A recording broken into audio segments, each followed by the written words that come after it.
Ibu, izin bertanya, apakah dalam supervisi kepala sekolah itu mencari kesalahan guru dalam proses pembelajaran, Bu?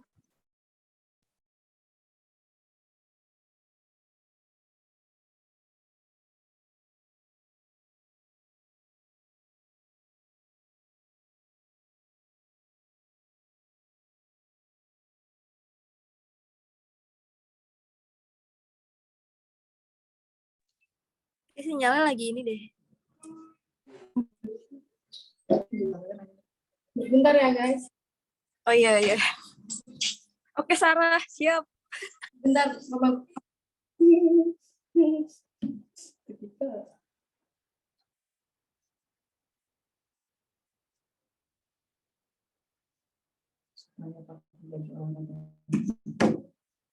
Supaya materialnya sekali. Sekalian, gitu. Nggak ganti, nggak 2 kali nggak sih? Iya.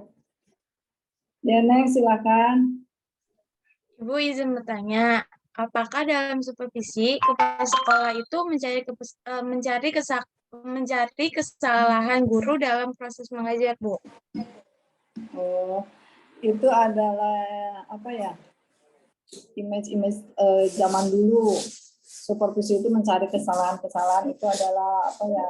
Pendapat-pendapat zaman dulu lah, yang kalau sekarang enggak, bahwa supervisi itu bukan mencari kesalahan, tetapi supervisi adalah alat untuk memonitoring sejauh mana guru bisa melaksanakan kerjanya supaya bisa mencapai hasil dan tidak dicari kesalahan, hanya sharing, teman sharing gitu. Jadi supervisor itu adalah teman sharing untuk peningkatan mutu pembelajaran. Nanti setelah disupervisi, kalau misalnya ada kekurangan-kekurangan, dibicarakan berdua dalam program tindak lanjut itu ya. Misalnya, Bu, waktu pembukaan Ibu kurang ini. Jadi bukan mencari kesalahan, tapi bukan menemukan kelemahan-kelemahan dalam rangka peningkatan pembelajaran selanjutnya supaya lebih baik lagi gitu.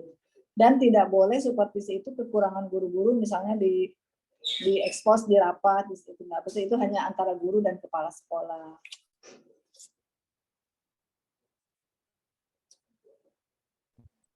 Ibu boleh izin bertanya, waktu Ibu menjabat sebagai kepala sekolah, bagaimana persiapan supervisi akademik di sekolah Ibu? Setiap awal tahun ajaran itu kan bulan Juli. Di bulan Juni itu kita biasanya suka ada raker kepala sekolah.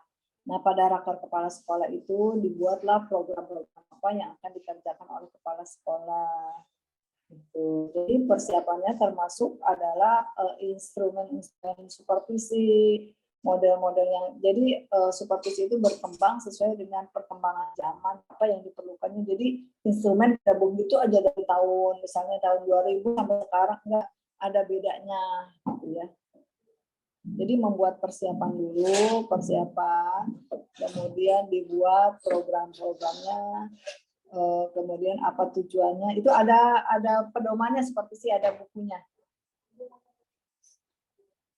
Baik, Bu.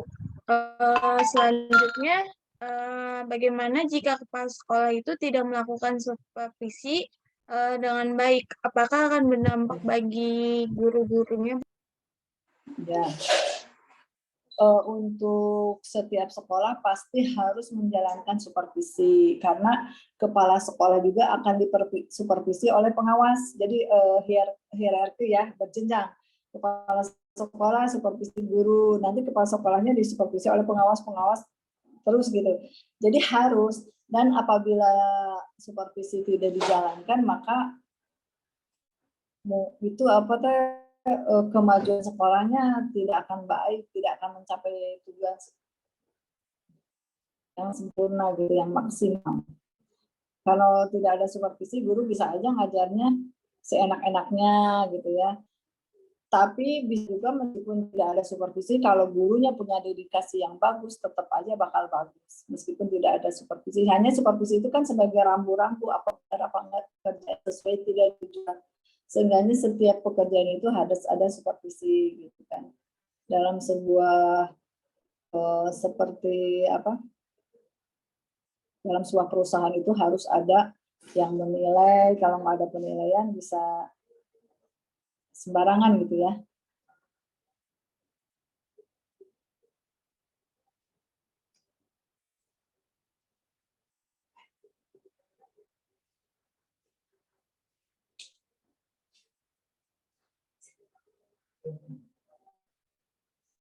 Iya, Neng.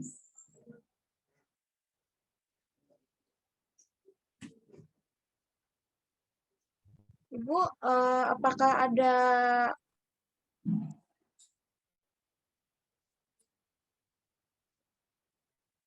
guru yang diprioritaskan dalam supervisi akademik ini, Bu? Bagaimana? Siapakah guru yang mendapatkan prioritas supervisi akademik ini? Apakah ada, Bu? Kalau supervisi akademik itu semua guru di supervisi akademik tidak ada tugas. Semuanya mendapatkan jatah masing-masing. Kan setiap guru harus ada raport nilai. Jadi nggak ada yang prioritas kita, tetapi kalau dalam pelaksanaannya misalnya guru ada kekurangan, mungkin itu lebih diprioritaskan. Kalau yang lain mah hanya 2 kali, mungkin dia lebih dari 2 kali diadakan supervisinya. Tapi sebelum misalnya ini supervisi ke-1 si A dan si B gitu ya, si A ternyata banyak kekurangannya, berarti dia akan diberikan tindak lanjut. Nah, nanti setelah diberikan tindak lanjut akan disupervisi lagi ada perkembangan atau tidak gitu. Jadi kalau prioritas itu semua guru diprioritaskan untuk disupervisi. Hanya apabila ada kekurangan mungkin dilakukan supervisinya lebih dari 1 kali atau 2 kali setelah ada program tindak lanjut. Jadi supervisi itu kalau ketika diketahui ada kekurangan maka kita beritahu, Bu, kekurangannya ini silakan diperbaiki. Nah, guru itu, Pak, siap diperbaiki, nanti kapan Bapak mau masuk lagi gitu. Nanti itu lagi disupervisi lagi gitu. Gimana, jelas tidak? Baik, Bu, jelas. Silakan teman-teman yang mau lanjut. Ini mungkin ya, Neng. Mungkin maksud Neng itu ada guru-guru yang misalnya melanggar aturan, itu kenanya selain itu ada pembinaan untuk guru-guru misalnya yang suka terlambat, yang suka meninggalkan kelas, itu adalah akan dilakukan pembinaan oleh kepala sekolah, dan apabila tingkah lakunya itu masih tetap aja tidak ada perubahan, maka akan dikenakan hukuman, sanksi-sanksi itu akan diberlakukan karena setiap PNS itu ada aturan tata tertibnya, sanksi PNS itu ada. Ya, lanjut, Neng. Bu, saya izin bertanya, Bu. Menurut Ibu itu faktor yang menjadi pendukung dalam pelaksanaan supervisi dalam meningkatkan kompetensi guru itu seperti apa ya, Bu? Faktor pendukung. Maaf, kurang jelas. Agak itu. Begitu. Diulang, Neng. Diulang, Neng. Kurang jelas. Iya, Bu. Apa saja faktor yang menjadi pendukung dalam pelaksanaan supervisi dalam meningkatkan kompetensi guru? Faktor pendukung dalam melaksanakan kompetensi guru. Dalam melaksanakan supervisi dalam meningkatkan kompetensi guru, ya, Bu. Oh iya. Faktor-faktor pendukung dalam pelaksanaan supervisi, ya, faktor-faktor pendukung dalam pelaksanaan supervisi ya. Pertama, betul tidak? Iya, Ibu, betul, benar. Faktor-faktor yang mendukung pelaksanaan supervisi ya? Iya, Ibu. Ya. Faktor-faktor satu, adanya instrumen. Harus ada instrumen dalam supervisi itu. Kalau tidak ada instrumen, maka supervisinya akan ngaco gitu ya. Jadi didukung harus ada dukungannya. Faktor pertama harus mempunyai instrumen. Instrumen untuk supervisi memiliki tujuan. Kemudian dilengkapi juga dengan sarana dan prasarana.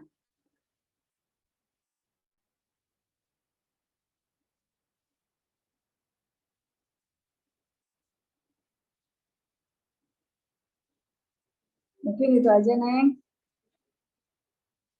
Ibu, saya mau Ya, bertanya lagi ya, Bu. gimana? Mungkin yang pertanyaan tadi udah ditanyain sama teman saya. Hmm.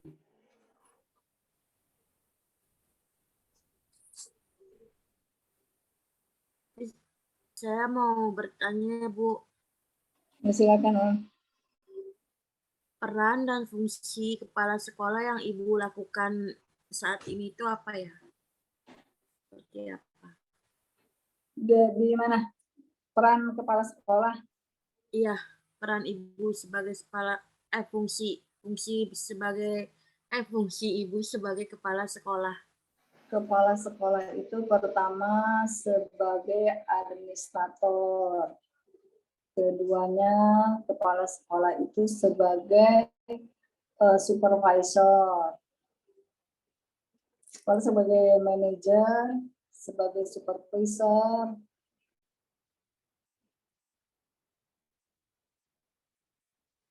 Kalau sebagai manajer, kepala sekolah harus mampu memimpin semua stakeholder ya yang ada di sekolah itu. Kemudian kepala sekolah harus mampu juga mensupervisi, melakukan penilaian kepada guru-guru, dan kepala sekolah sebagai administrator. Administrator itu kepala sekolah harus bisa mengadministrasikan semua keperluan-keperluan ya yang bersifat administrasi di sekolah.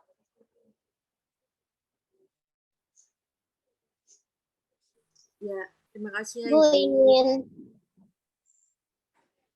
maaf Bu, ingin bertanya Bu. Ya silakan. Ini kalau jawaban Ibu kurang-kurang nanti di itu aja dilengkapi lagi ya. Iya, Ibu. Gak apa-apa. Ya silakan. Apakah pernah kejadian gitu Bu, kayak guru itu tidak dapat mencapai hasil yang seharusnya dicapai, jadi kayak murid-muridnya tuh nilainya nggak mencukupi KKM gitu, nggak ada yang memenuhi nilai KKM gitu. Terus itu kalau Ibu sebagai kepala sekolah menindaklanjutinya bagaimana ya Bu? Pernah tidak Bu? Untuk saat ini apalagi setelah pandemi ya banyak anak-anak yang tidak mencapai KKM ya karena memang pembelajaran. Tapi ada kebijakan dari atasan bahwa di masa pandemi ini anak-anak itu jadi ada istilahnya apa ya, dimaklumi kalau KKM-nya 7 dia nggak mencapai 7 hanya 65 karena memang faktor penghambatnya banyak. Anak belajarnya dengan orang tua untuk 2 tahun ini ya pas masa pandemi itu. Jadi ada semacam kebijakan dari pemerintah ketika masa pandemi maka anak-anak itu hampir semuanya naik kelas. Naik kelas karena itu istilahnya apa ya, dimaklumi lah karena memang negara situasinya lah seperti itu. Nah, kalau dalam situasi normal anak-anak sepertinya tidak ada guru yang sama sekali anak-anaknya tidak mencapai KKM, sepertinya tidak ada. Dalam satu kelas itu selalu kejadiannya begini nih, sepertiganya pasti anak-anak itu pintar, sepertiganya sedang, sepertiganya kurang. Dalam setiap kelas itu pasti begitu. Tidak mungkin dalam satu kelas itu pintar semuanya, enggak, pasti ada itu. Nah, dan guru itu sebodoh-bodohnya guru tidak pernah satu kelas itu misalnya enggak mencapai KKM semuanya, enggak pernah. Kecuali per materi pelajaran, misalnya mengajarkan pecahan gitu ya, guru itu mengajarkan pecahan kepada murid-muridnya. Pertemuan pertama targetnya misalnya harusnya anak-anak nilainya 100, ini nggak ada yang dapat 100, maka materi pelajaran itu akan diulang lagi oleh guru, diperbaikin lagi cara mengajarnya. Tapi kalau secara keseluruhan kalau anak-anak tidak mencapai KKM itu jarang terjadi kecuali per materi itunya ya. Terima kasih, Bu. Ya, mohon maaf ya kalau penjelasannya masih kurang memuaskan. Apa, Bu? Bu, saat Ibu izin bertanya, Bu.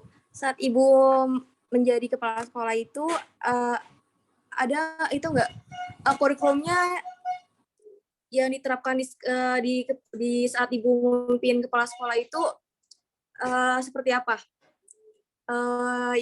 Untuk meningkatkan kayak kurikulum yang untuk meningkatkan sekolah itu bermutu gitu, Bu. Jelas nggak, Bu, pertanyaannya?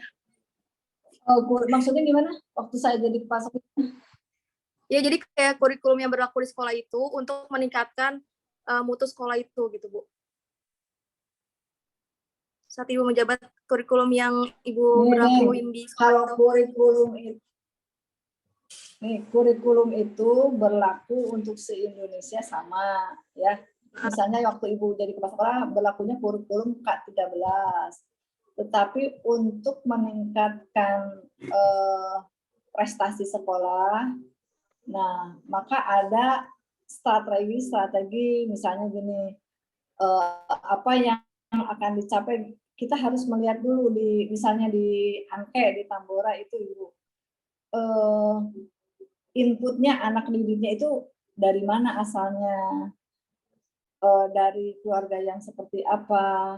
Tidak akan sama setiap sekolah itu mencari peluang-peluang untuk meningkatkan prestasi sekolahnya itu tidak akan sama sesuai itu dulu tagnya itu. Input muridnya kalau misalnya di Jakarta Selatan sama di Jakarta Barat akan beda ininya cara meningkatkan prestasi sekolahnya itu akan beda. Ini sinyal ngomongnya sini ya. Kedengaran nggak Ibu? Terdengar, Ibu. Oh, kayak Jadi ini. yang meningkatkan mutu itu sesuai sekolah, Ibu. Kalau kurikulum itu yang ditentuin itu sama dinas. Iya, kalau kurikulum itu diberlakukan secara nasional. Nah, kalau yang menentukan kemajuan sekolah itu, jadi kepala sekolah harus mampu melihat peluang-peluang yang ada di sekolahnya. Misalnya kalau anak-anaknya pintar olahraga, wah ini saya akan memajukan sekolah itu di bidang olahraganya. Misalnya di situ banyak anak-anak atlet, makanya dimajukan di bidang itu olahraga. Tetapi kalau misalnya peluang di sekolah itu anaknya pintar-pintar, mungkin di akademiknya dipacu. Tapi ada juga sekolah yang akademiknya maju, di non akademiknya maju. Itu tergantung dari ini potensi apa yang ada di sekolah itu. Kepala sekolah harus bisa menemukan potensi apa yang di sekolah, kemudian dimunculkan, dilatih, dan dilombakan supaya keluar gitu itunya prestasinya.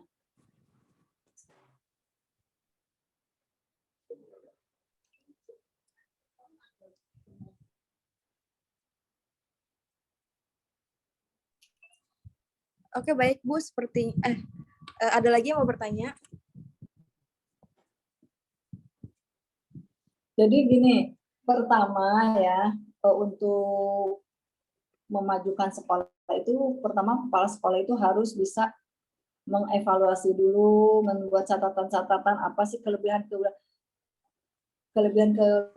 yang dipunyai oleh sekolah, apa kelemahannya, apa peluangnya, dicatat gitu. Kemudian dari catatan tersebut dirapatkan oleh guru-guru, musyawarah sama guru-guru nih Bu, setelah saya mengamati sekolah ini nih kelebihannya ini, nih kita mau memunculkan sekolah itu di bidang apa, nanti ada masukan dengan guru-guru.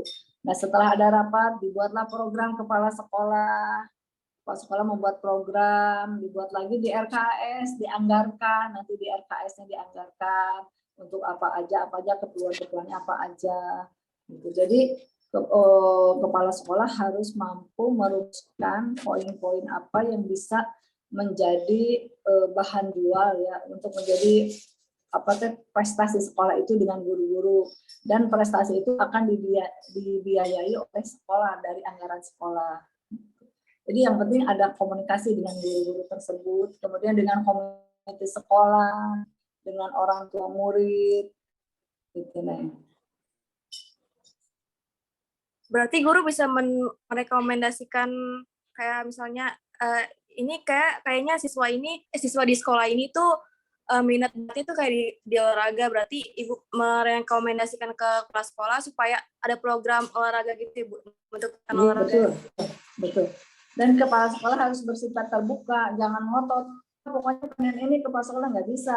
Kepala sekolah harus menerima masukan-masukan dari guru karena yang lebih dekat dengan anak-anak kan guru-guru.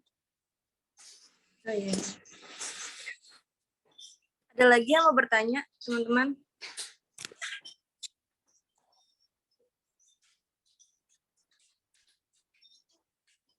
Sepertinya nggak ada lagi Bu yang mau bertanya Bu.